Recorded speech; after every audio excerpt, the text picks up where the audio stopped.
Nós seguimos aqui neste Dia da Consciência Negra, que não é só um feriado, viu, gente? É uma data importantíssima para a gente lembrar de coisas muito importantes que, se não fazem parte da sua realidade, igual eu falava aqui para a ministra Aniele Franco, né? Sou uma mulher branca, até falei para ela que não tem lugar de fala, mas é lugar de fala, sim, de todos nós lutarmos contra o racismo, chamar atenção, né? Lembrar sempre. E a gente vai colocar agora a luz em um tema que ainda revela um abismo no Brasil: a presença de pessoas negras no mercado de trabalho, especialmente nos cargos de liderança. E aqui eu convido você, especialmente você que às vezes acha que isso é mimimi, que isso não importa, para e pensa, na sua empresa, nos cargos de chefia, quantas pessoas são negras, né? Aí baixa mais um pouquinho, ali nos seus colegas, quantos são negros? Baixa mais um pouco ali, né? Falando de baixa, tá, gente? No organograma, né? De alta liderança indo para baixo, né? Aí você começa a perceber as pessoas da limpeza, né? Quantas pessoas são negras? A maioria é negra, a maioria é branca, né? E acho que nesse exercício a gente consegue perceber o porquê que esse assunto é tão importante. E a gente trouxe aqui, né, no Link TMC, para entender esse cenário, os desafios reais, as ações que de fato funcionam dentro das empresas. A gente conversa agora com o Fernando Soares, que é gerente de projetos, operações e dados do Mover. Boa tarde, Fernando. Obrigada por aceitar aqui o nosso convite e participar do Link TMC. Boa tarde, Mariana. Um prazer estar com vocês aqui. Boa tarde, Tomás. Boa tarde. Bom, eu acho que eu fiz, né, um panorama ali, né, Fernando, que acho que é muito prático, né? Acho que se as pessoas começarem a observar esse tipo de coisa, elas vão entender, poxa, faz sentido. E eu queria que você explicasse da onde vem, né, toda a parte histórica disso. Por que temos poucos negros em cargos de liderança? Por que temos poucos negros, até mesmo, nem digo em cargos de liderança não, mas nas empresas em geral, né? É uma questão histórica que eu gostaria que você explicasse para a gente. De fato, é uma questão histórica, mas a gente precisa superar a questão histórica e começar a ter ações práticas, porque quem de fato traz ações práticas para o seu dia a dia vê que os resultados são de curto e curtíssimo prazo, né? Então, quando a gente olha para esse histórico, a gente não tinha uma forte presença de pessoas negras, por exemplo, dentro de universidades públicas. Hoje esse número, que já foi 13% na era pré-cotas, ele evoluiu para 43% hoje, né? Então, quando você tinha aquele processo de seleção que já era enviesado, trazendo somente pessoas das melhores universidades do Brasil, o número de pessoas negras era pouco representativo. Hoje já não o é, né? Mas ainda assim a gente vê que se você não tiver uma ação intencional dentro da sua organização, dificilmente você vai conseguir dar vazão a políticas que de fato façam com que as pessoas sejam não só contratadas, mas também promovidas internamente. E aí quando você olha para esse fator de uma maneira intencional, os resultados acontecem, e é isso que a gente divulgou na pesquisa do Mover com relação ao resultado das 60 grandes corporações que fazem parte da coalizão. Ô, Fernando, você entende que existe uma diferença, a gente pode cravar que existe uma diferença nesse cuidado entre, por exemplo, empresas totalmente brasileiras e empresas multinacionais, empresas de fora que abrem os seus escritórios aqui?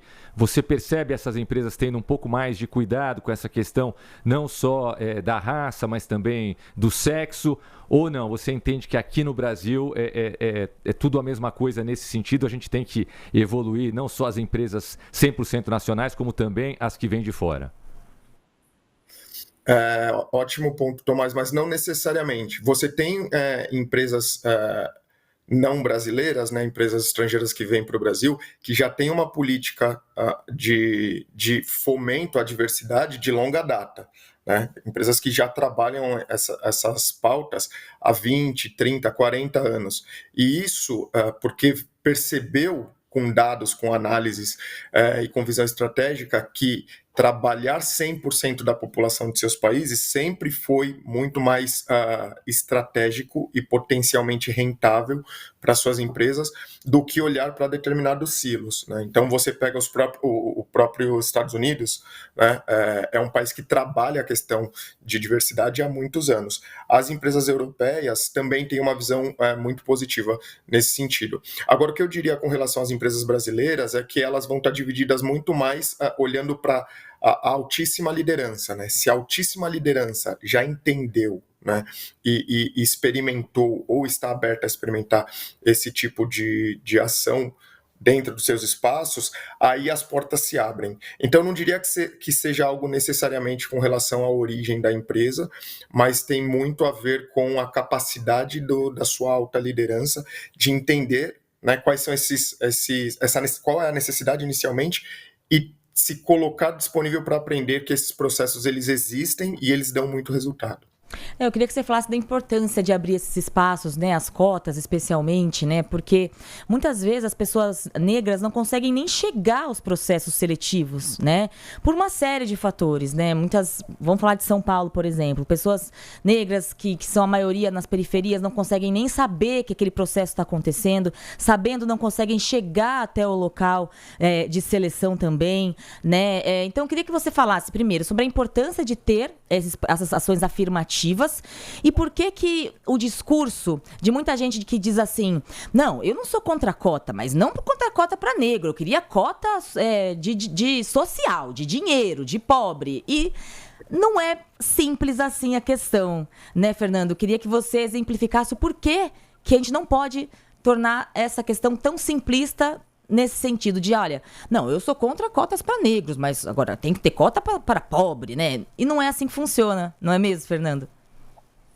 Não, perfeito, Mayara. Acho que são 2 pontos aqui. Primeiro, quando a gente olha para o cenário de contratação nas empresas, né, a gente coloca dentro de processos de seleção alguns fatores que eles são mais sociais do que para identificar competências e habilidades, de fato. Então, vou dar um exemplo muito prático.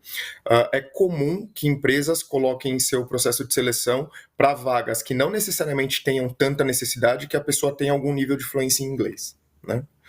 Quando você faz isso, você, por dados, tá? Você está excluindo 95% da população brasileira, porque por pesquisa, menos de 5% da população brasileira tem algum nível de fluência em inglês. Eu não estou falando fluência, algum nível de. Quando a gente fala de fluência, né, de capacidade de interação em uma reunião de forma fluente, a gente está falando de menos de 1% da população.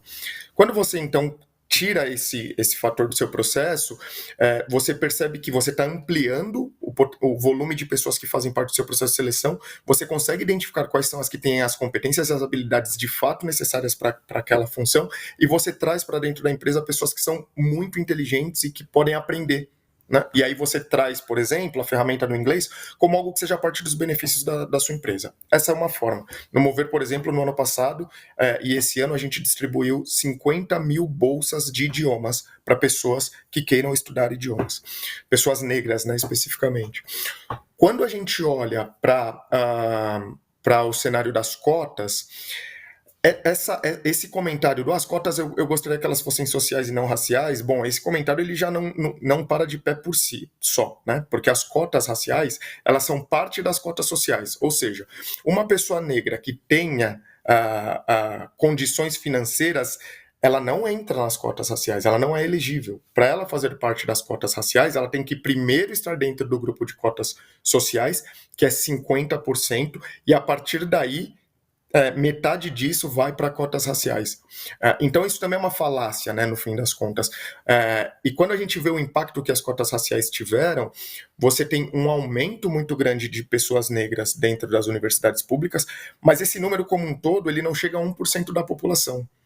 Ou seja, a gente tem todo um trabalho, né, que é muito vencedor, mas cujo impacto poderia ser muito maior. Ele é de 1% da população. O que a gente aprendeu aqui no Mover é que quando a gente olha para os processos internos das empresas, tanto para a contratação de pessoas quanto para a promoção de pessoas, se você olha de forma mais específica, olhando quais são seus talentos, quais pessoas têm as competências que você precisa e o que você precisa capacitá-las para ir dando os próximos passos, essa evolução acontece de uma maneira muito potente. Então, no ano passado, a gente teve mais de 2.000 pessoas que foram promovidas, pessoas negras que chegaram ao seu primeiro cargo de liderança dentro das empresas do Mover, e esse ano o número foi 27% superior, ou seja, quando as empresas entendem que elas podem aprender umas das outras, levam esses processos para dentro, aprendem a gerenciar as pessoas, esse resultado é muito